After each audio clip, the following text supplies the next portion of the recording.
video. I just sent a reply back to someone in my town who's trying to help us raise non-racist children.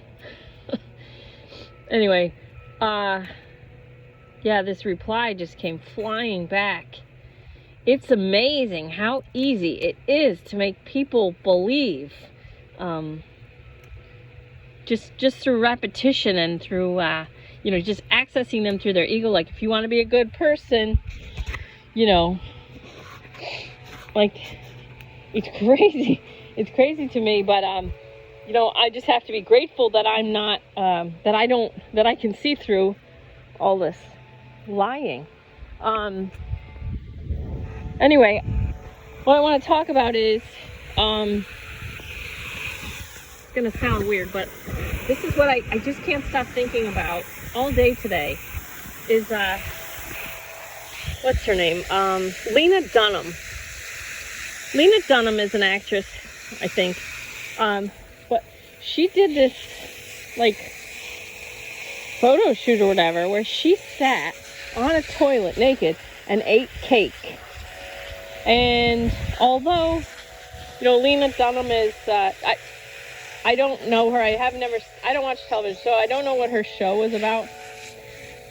But I think, like, a lot of the stuff she said about, the stuff that I'm aware of that she talked about when she was talking about abortion, that grosses me out because I really love babies and I love Jesus, and I just think, like, if people are gonna need an abortion or whatever, they would know, if it was an incest or a rape or type situation, pretty quick that, like the first month before the fetus has feelings or whatever. And if a baby survives, a botched abortion, then just, like, make some kind of a way where the mother doesn't have to take it home, rather than say, no, I don't want it, I'm the mother, kill it or let it die, something like that. Like, there's so many ways you could go, but,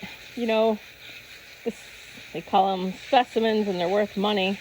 So you can look up Planned Parenthood and how much they get you can see how much they get for the parts and stuff and what they do with all that. So that stuff is disgusting. So leaving that part aside, the Lena Dunham stuff, the abortion stuff, that grosses me out, all right?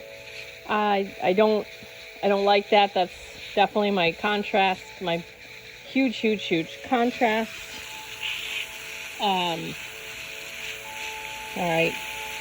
So, but back to the good part, as Michael Bolton says on the Lonely Island video. Lena Dunham, naked on a toilet, eating cake. Like, you can never unsee that. Like, it's in my mind. It's been on my mind all day. And although, like, I could never do that. Like, I guess I could, but I just wouldn't. But you can judge me all you want for this, but I like that she did that. Because, like, the size your balls would have to be to do that. Like, it's just, that changes everything. There's certain iconic moments in a culture, whether you like it or not, whether it's good or bad, whether it's good or bad. And, the first time I saw it, I was like, holy crap, why would anyone do that, But now that, I've gone through my stuff, like afraid to talk, I don't want to talk, I'm afraid or whatever, saying that story, telling myself that story. Now, I think about Lena Dunham sitting on a toilet naked eating cake and saying, yeah, take the picture and then upload the picture.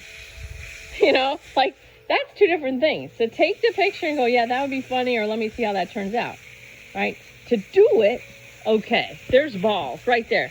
Just to do it is balls. But to do it, see it, and then go, yeah, that's what I'm looking for. Let's upload that. All right. So that's her moment in time. I don't know her. I'll never meet her. And the way I feel, like, let's just pretend she's a leftist. I think she probably is. But even if she's not, I still love leftists. I just don't totally, completely trust that they're not going to hurt me. you know, like Antifa. Like, I wouldn't want to be around Antifa because they have different ideology than, like, say, someone who can sit and argue with me or have a conversation. So the leftists, though, I love to listen to their videos. When they make videos and they talk about, I'm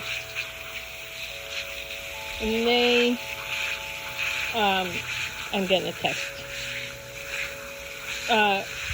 When you watch like a leftist in their own video where they're just explaining themselves, and if you're really just open-minded, I really, really enjoy hearing them talk.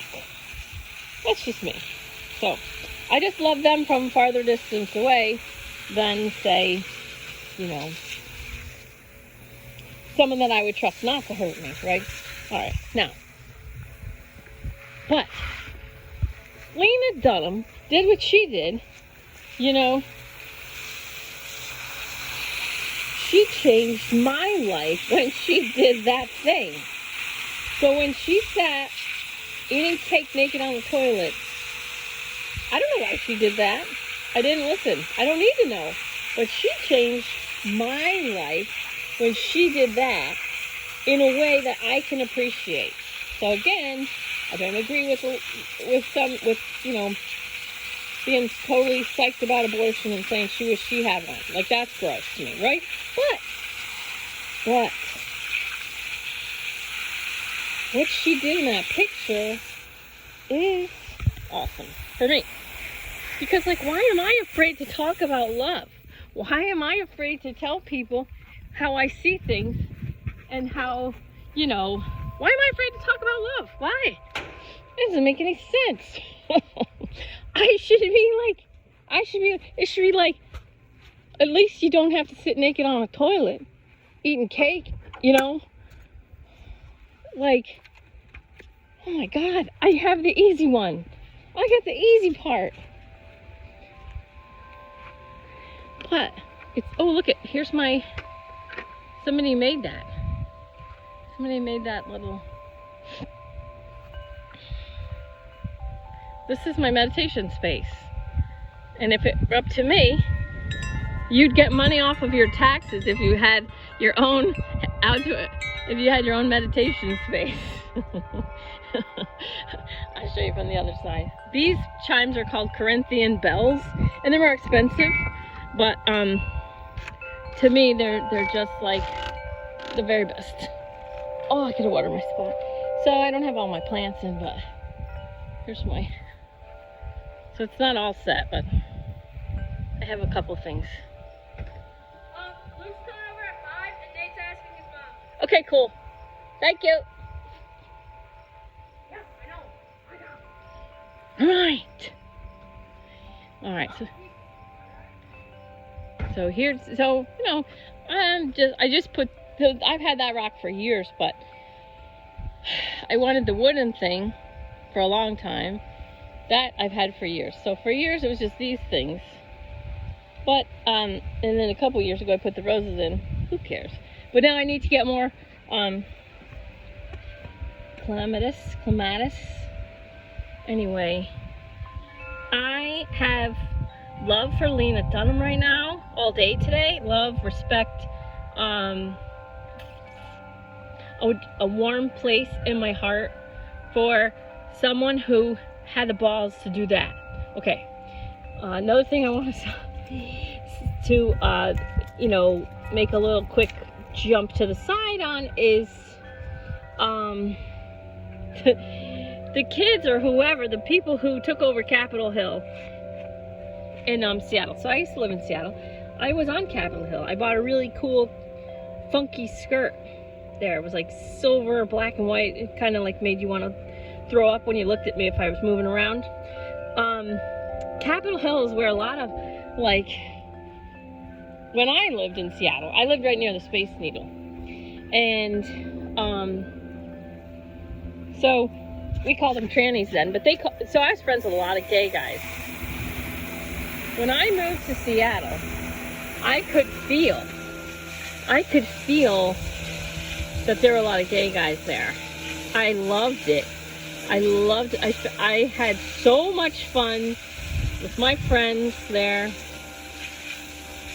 But Capitol Hill, there's a lot of, even back then, that was what? 19, when did I graduate? God. I don't know, the 90s anyway. 93, it was 1993 when I lived in Seattle. So fun, so fun. And so today is June 12th, 2020. And my friend who's had a hard time is moving into a little place, and it's great. It's unbelievable. Her life's going so well. She got smacked again, in case you're keeping up, because she's white. She got smacked again, and she's moving. So they're like, oh, Barbie's got her dream house, huh? Barbie's getting her dream house, huh? So, whatever. Things just are the way they are for her right now, and it's all good.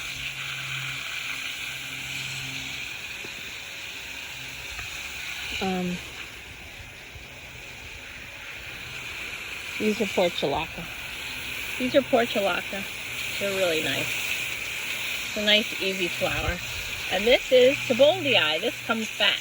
Sedum. It's a sedum. It's a Siboldii, and it'll come back every year. And it's just a nice, easy, low maintenance plant. Once it gets in there, it's really nice.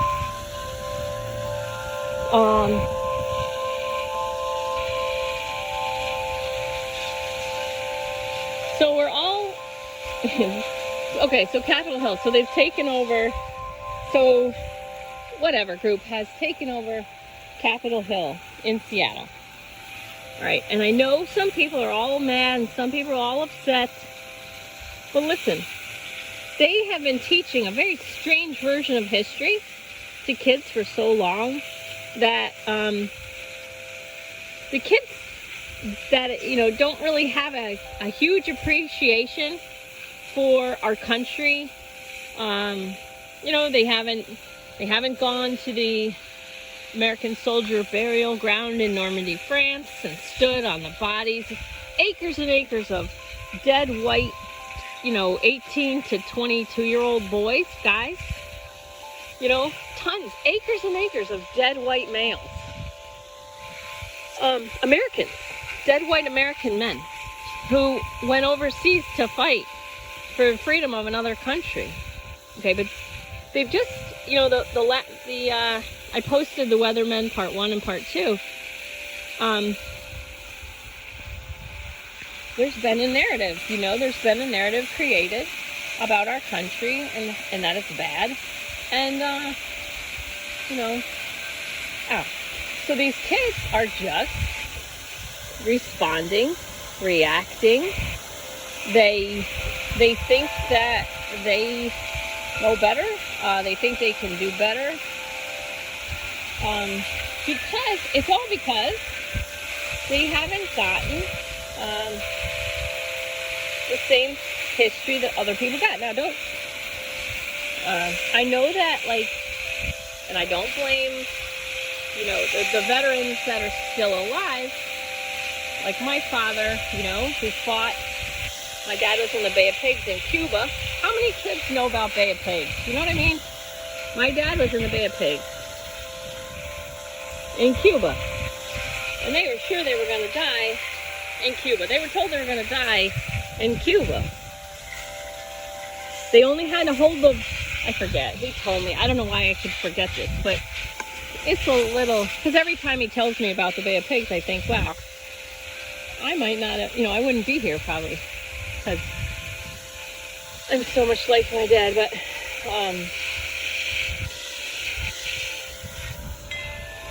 those kids taking over Capitol Hill are just doing what they can do. And I know people might get upset about it, and some people might get upset about Lena, you know, eating cake naked on the toilet. But I just want to offer you my perspective. I I think it's so cool that so much is happening. So much is happening. People are doing so much. Like so much.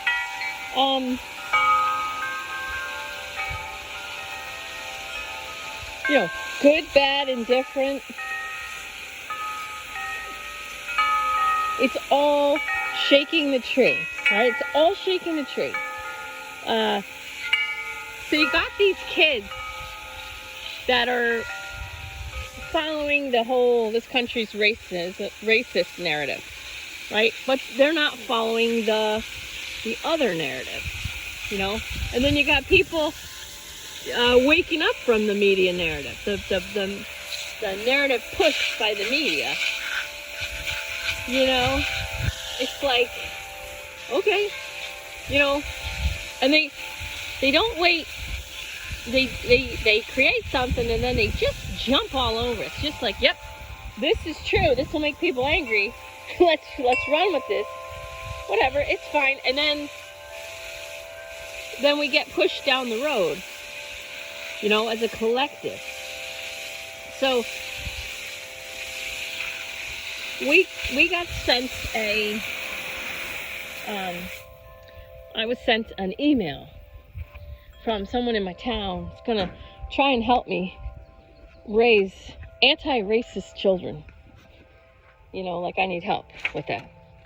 And I said, your conversations will bring, you know, first of all, it'll be bringing energy and attention and focus to the problems, and that's not how you ever solve problems. You need to focus on solutions. That's the only way solutions come, are focusing on solutions.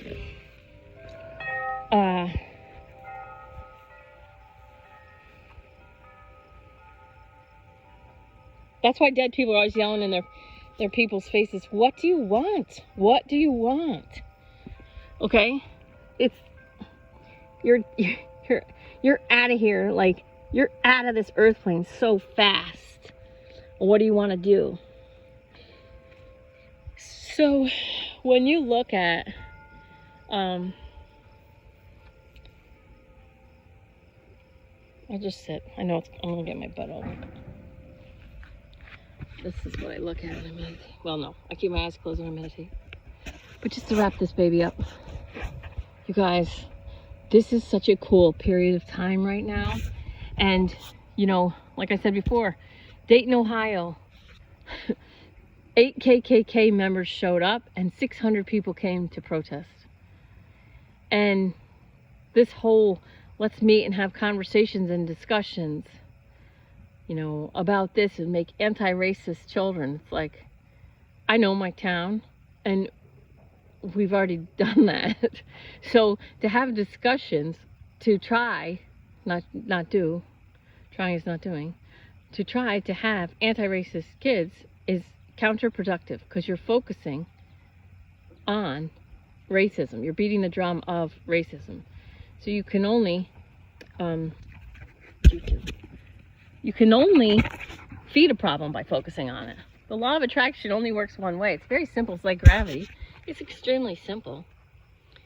So I'm available, you know, to help people create higher vibrational existence. 900, freedom, empowerment, and gratitude.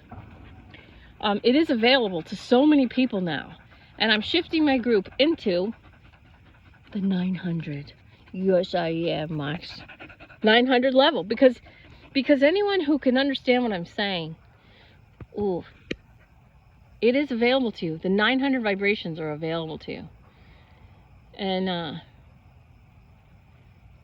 when you raise your vibration to that level, the meat suit details are completely irrelevant.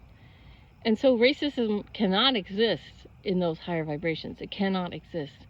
And our technology has so far surpassed our humanity that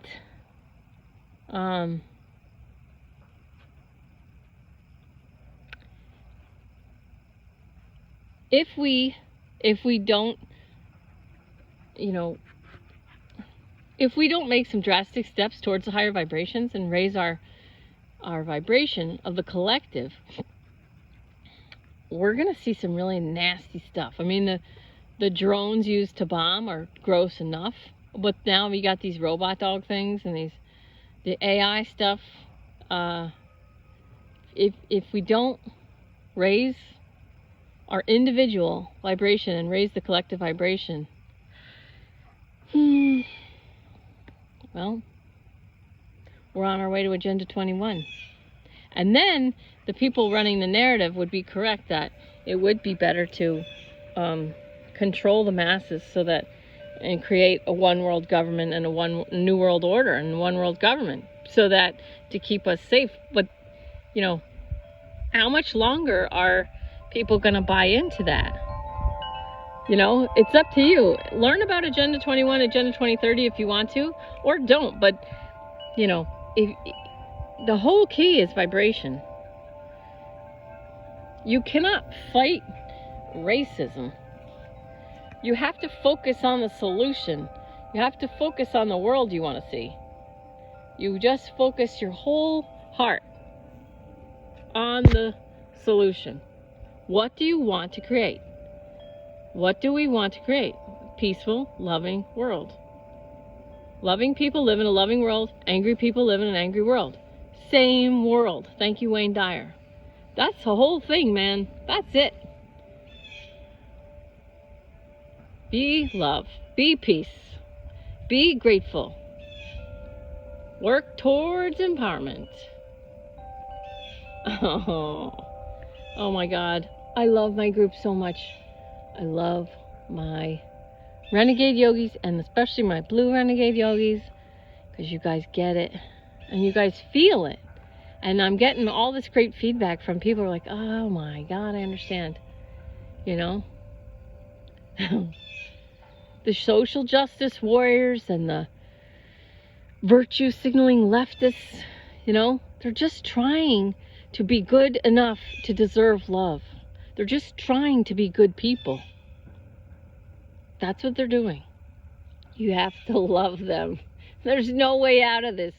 Love is the only way out of the entire any issue. Love is the only way out. If you hate a leftist, even one, you're part of the problem. I'm sorry to say, but it's the truth, I swear. Bless all. Forgive all. Respect the free will choices of all and love all. Those kids on Capitol Hill, the people on Capitol Hill that took over, they did it for a purpose. They did it for a reason. Everybody, whatever they're doing, even if they say, I don't know why I did it.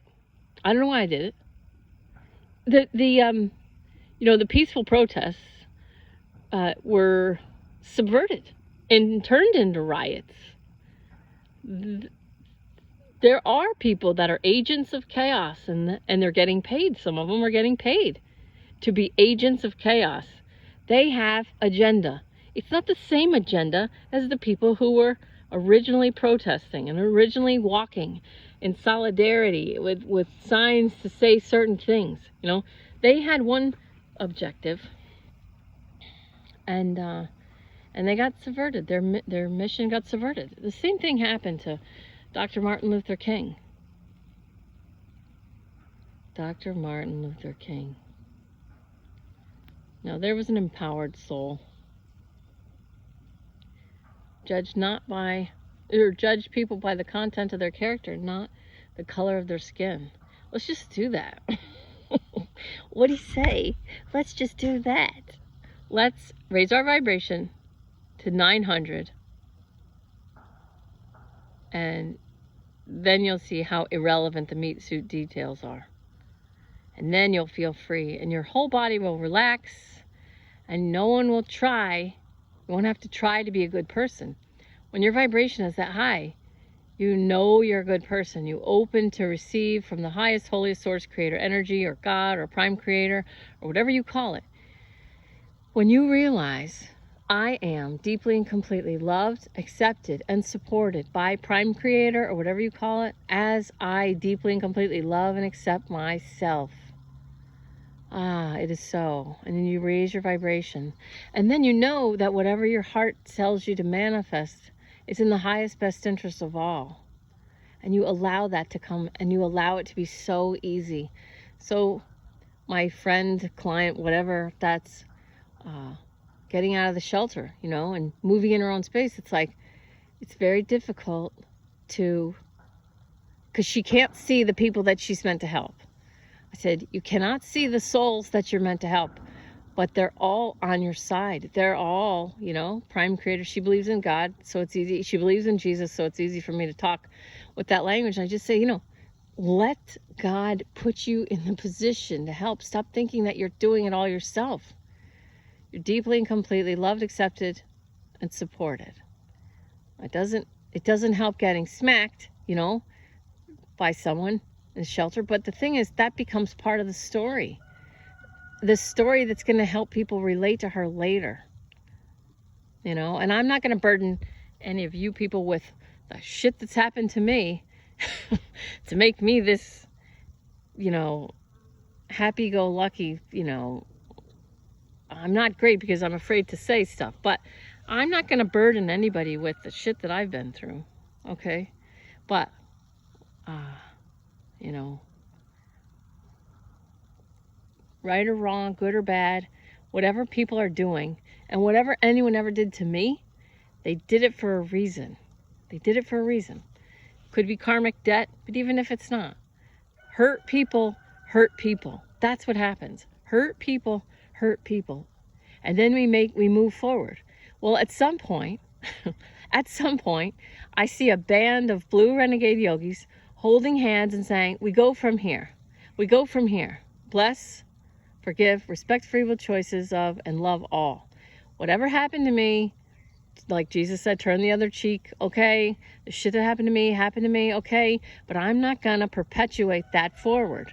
I'm not gonna stay a hurt person and then continue to hurt people from my hurt, okay? I'm gonna say, okay, that shit happened.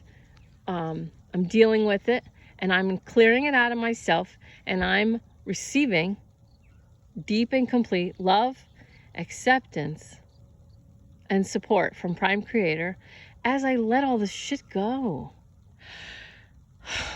As I just drop down, calm and center. This is happening now. I'm calming and centering. Calm and center. 1,000 level vibration. Whatever's available to me, I'll take it.